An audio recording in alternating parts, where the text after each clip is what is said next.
बिस्मिल्लाहिर्रहमानिर्रहीम। फैसलाबाद से खबर शामिल करते हैं। मौलवी Shafiq Mughal chairman union council अनती गुलस्तान कॉलोनी, इनकी नमाज जनाजा सुल्तानिया पार्क के ब्लॉक में मुफ्ती मोहम्मद फरूक कादरी पढ़ा रहे हैं।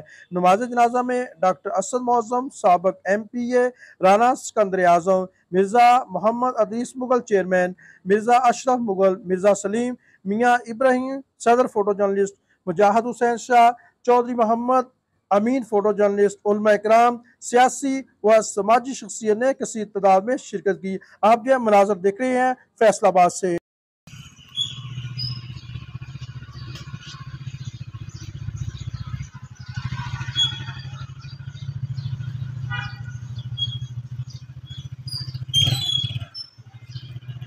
अल्लाहु